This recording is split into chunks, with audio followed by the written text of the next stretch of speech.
2026 T20 ప్రపంచ cup interesting స్టేజ్కు చేరుకుంది.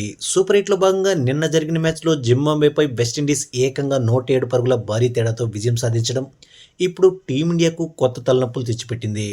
ఎందుకంటే ఈ విజయంతో వెస్టిండీస్ గ్రూప్ 2లో టాప్ ప్లేస్కు చేరుకుంది. ఇప్పటికే సౌత్ ఆఫ్రికా చేతిలో ఘోర పరాజయాన్ని మూటగట్టుకున్న టీమిండియాకు ఈ రిజల్ట్ సెమీఫైనల్ చేరేదారిని మరింత కష్టతరం చేసింది. ఇప్పుడు భారత్ కేవలం గెలిస్తే సరిపోదు, భారీ విజయాలను నమోదు చేయాల్సిన పరిస్థితి ఏర్పడింది. ఈ క్రమంలో ప్రస్తుతం భారత్ సెమీస్ చేరాలంటే ఉన్న అవకాశాలేంటో చూద్దాం. ముందుగా సౌత్ ఆఫ్రికా మిగిలిన 2 మ్యాచ్ల్లోనూ గెలిస్తే అప్పుడు టీమిండియా జింబాబ్వే వెస్టిండీస్లపై గెలిస్తే రన్ రేట్తో సంబంధం లేకుండా సెకండ్ టీమ్గా సెమీస్ చేరుతుంది. కానీ అలా కాకుండా సౌత్ ఆఫ్రికా వెస్టిండీస్ చేతిలో ఓడిపోతే అప్పుడు భారత్ వెస్టిండీస్ సౌత్ ఆఫ్రికా 3 జట్లు 4 పాయింట్లతో సమానంగా నిలుస్తాయి. అటువంటి పరిస్థితుల్లో నెట్ రన్ రేట్ ఆధారంగానే టీమ్ సెమీఫైనల్కు క్వాలిఫై అవుతాయి. అప్పుడు టీమిండియాకు అసలైన సమస్య ఎదురవుతుంది. ఎందుకంటే ప్రస్తుతం టీమిండియా రన్ రేట్ -3.8గా ఉంది. అదే సమయంలో south Africa West Indies teams run rate విషయంలో టాప్లో ఉన్నాయి.